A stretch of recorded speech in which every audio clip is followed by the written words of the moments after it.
अल्हम्दुलिल्लाहि रब्बिल आलमीन वस्सलातु वस्सलामु अला सय्यिदिल मुरसलीन अम्मा बाद अऊज़ु बिल्लाहि मिनश शैतानिर रजीम बिस्मिल्लाहिर रहमानिर रहीम। अस्सलाम वालेकुम व्यूअर्स, आज हम 10th क्लास का chapter angle in a segment of a circle का नेक्स्ट थ्योरम डिस्कस करेंगे। सबसे पहले आप इसकी स्टेटमेंट देख लें। स्टेटमेंट है viewer, the opposite angles of any quadrilateral inscribed in a circle are supplementary. एक बार फिर देख लें, the opposite angles of any quadrilateral inscribed in a circle are supplementary, यानी सर्कल के अंदर एक ऐसी फिगर जिसकी 4 साइड्स हैं, ठीक है, और वो सर्कल के अंदर मौजूद है। जैसे ये आपके सामने एक क्वाड्रिलेटरल मौजूद है, एक स्क्वायर होता है, एक रेक्टेंगल होता है, एक पैरेललोग्राम होता है और एक क्वाड्रिलेटरल। इसकी भी 4 ही साइड्स होती हैं, जैसे एक साइड, दूसरी साइड, तीसरी साइड और चौथी साइड। 4 स्ट्रेट साइड्स वाली फिगर आपकी सर्कल के अंदर मौजूद है। अब कहा यह जा रहा है कि उसके जो अपोजिट एंगल्स हैं वो सप्लीमेंट्री होंगे। अब सप्लीमेंट्री आपको पता होना चाहिए कि ये 6-7 का एक टॉपिक है। सप्लीमेंट्री 2 एंगल्स मिलकर अगर 180 डिग्री बना रहे हो तो उनको सप्लीमेंट्री एंगल्स कहा जाता है, ठीक है ना। अब कहा जा रहा है दी अपोजिट है। मसलन बात अगर की जाए मिसाल के तौर पे एंगल बी और एंगल डी की, ठीक है, एंगल बी और एंगल डी को हम जमा करें तो इस थ्योरम के मुताबिक उसका आंसर 180 डिग्री आना चाहिए। इसी तरीके से एंगल ए और एंगल सी एक दूसरे के अपोजिट हैं। एंगल ए और एंगल सी को हम जमा करेंगे तो ये भी 180 डिग्री के बराबर होना चाहिए। इसको कहते हैं सप्लीमेंट्री एंगल्स। कोई भी 2 एंगल्स का जब टोटल किया जाए 180 डिग्री के बराबर हो। थ्योरम को प्रूव करते हैं व्यूअर्स। एक चीज़ आप फिर सुन लें, फिगर आपने खुद बनानी होगी, पेपर में स्टेटमेंट लिखी हुई आएगी। प्रूव हमने क्या करना है, ये मैंने आपके सामने डायग्राम बना दी, एंगल्स को नाम दे दिए, ये ए हो गया, बी हो गया, सी हो गया और डी हो गया। फर्दर इस एंगल को 2 हिस्सों में तकसीम किया, 1 और 3 का नाम दे दिया। इस एंगल को 2 हिस्सों में तकसीम किया, 5 और 6 का नाम दे दिया। ये सेंटर ओ है व्यूअर्स, इस बड़े एंगल को नाम दे दिया 2 का, इसको नाम दे दिया 4 का। अब व्यूअर्स देखें, थ्योरम जो हमने प्रूव करना है, एंगल ए ये सारा एंगल 1 + 3 ये सारा plus angle C is equal to 2 angle right angles. अब RTS का मतलब होता है राइट एंगल्स, ठीक है। राइट एंगल का मतलब यह है 90 डिग्री का। अब ये जो लिखा हुआ है ना 2, RTS का मतलब होता है व्यूअर्स, ये नोट कर लें, कई स्टूडेंट्स को नहीं पता होता, राइट एंगल 90 डिग्री का एंगल। अब ये 2 लिखा हुआ है, इसका मतलब है 90 डिग्री को 2 से मल्टीप्लाई करो, 92 are 180। इट मीन्स कि angle A plus angle C किया जाए तो जो रिज़ल्ट आएगा वो 180 डिग्री के बराबर होना चाहिए।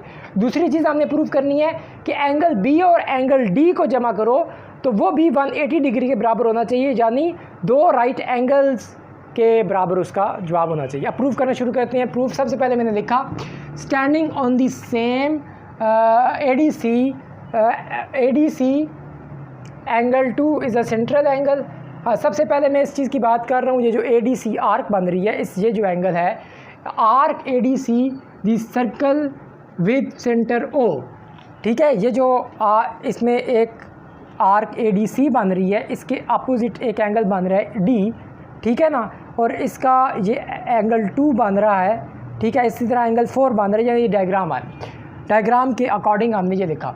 आगे देखिए, angle 2 is a central angle and angle B and angle D are circum angles. देखें यहाँ पे ये जो आपको पता है, जो एंगल बाउंड्री से टच हो रहे होते हैं वो सर्कमफ्रेंस के एंगल्स होते हैं। आप इसको मज़ीद भी लिख सकते हैं, आप ये भी लिख सकते हैं angle A, angle B, angle C and angle D are 4 angles are supplementary angles, ठीक है ना।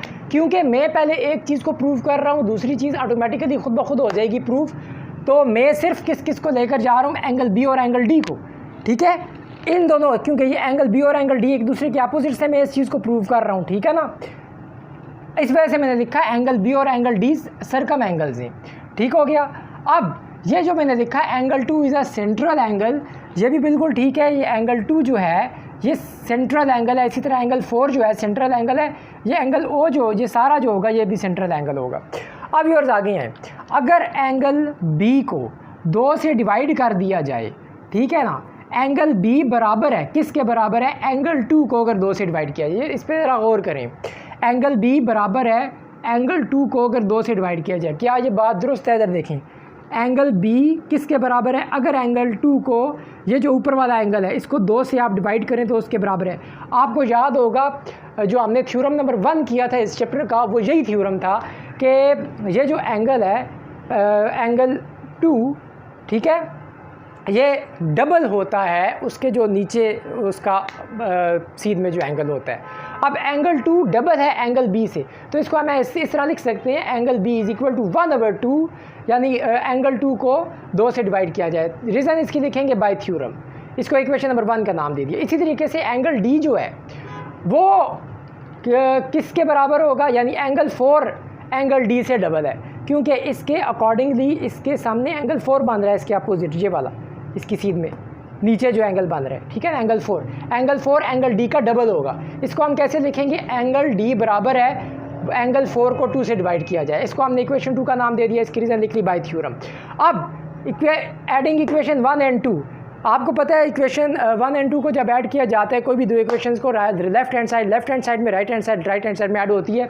यहाँ पे ये angle B plus angle D हो गया, लेफ्ट हैंड साइड ऐड हो गई, और ये दोनों राइट हैंड साइड हमने यहाँ पे ऐड कर लिए। 1/2 कॉमन आ रहा है, कॉमन ले लिया, एंगल 2 प्लस एंगल 4 बच गया ब्रैकेट के अंदर। और एंगल 2 प्लस एंगल 4 जो है, ये इस पर आप गौर करें, एंगल 2 प्लस एंगल 4 को ये देखें पूरा दायरा बन रहा है, पूरा सर्कल बन रहा है, ये 180 डिग्री का एंगल बन रहा है। इसकी जगह मैं ये लिख सकता हूँ, ये चीज़ एंगल 2 प्लस एंगल 4 की जगह मैं ये लिख सकता हूँ 1/2, ऐसे ही लिख दिया आगे, क्योंकि ये पूरा दायरा बन रहा है। पूरे दायरे में कितने 90 डिग्री होते हैं? 4, 90 90 90 90, ठीक है ना, 4 दायरे होते हैं एक सर्कल में। ये देखें, ये ऐसे होता है, यहाँ तक 90, फिर यहाँ तक 90, यहाँ तक 90, यहाँ तक 90, ये 4 दायरे होते हैं। तो RTS कहते हैं 90 डिग्री को। इस वजह से यहाँ पे ये पूरा दायरा बन रहा है। 1/2 के साथ में देखते हैं 4RT, यानी कि 4 90 डिग्रीज बन रहे हैं, ठीक है ना। एंगल 2 और एंगल 4 को जमा करें, 4 दफ़ा 90 डिग्री बन रहा है, तो इस वजह से मैंने लिख दिया 4 90 डिग्री एंगल्स के। फिर अब जब ये 2 4 से डिवाइड हो जाएगा, 4 से 2 डिवाइड होगा तो ये 2 रह जाएगा, तो इट मीन्स 2 एंगल 90 डिग्री, यानी 2 रह जाएंगे 90 डिग्री के, 2 एंगल्स रह जाएंगे, ठीक है ना।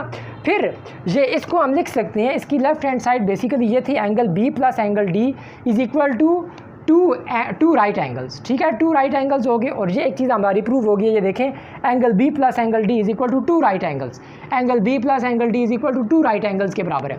अब एंगल ए और एंगल सी को मैंने प्रूव नहीं किया, सिमिलरली आगे मैं लिख दूंगा, similarly angle A plus angle C is equal to 2 right angles proved. एक चीज़ को प्रूव किया, देन ऑटोमेटिकली ट्रिवियल बात है, ऑब्वियस बात है कि दूसरे अपोजिट एंगल्स की भी वही कंडीशंस हम लगाते जाएंगे, प्रूव हो जाएगा, ठीक है ना। ये दो हमने प्रूव कर दिए, angle B plus angle D को प्लस करेंगे तो वो 2 राइट एंगल्स के बराबर बन रहा है, सप्लीमेंट्री एंगल्स के बराबर बन रहा है। 2 राइट एंगल्स 180 डिग्री के बराबर होती हैं, इसी वजह से उनको सप्लीमेंट्री एंगल्स कहा जाता है। ये चीज़ प्रूव कर ली।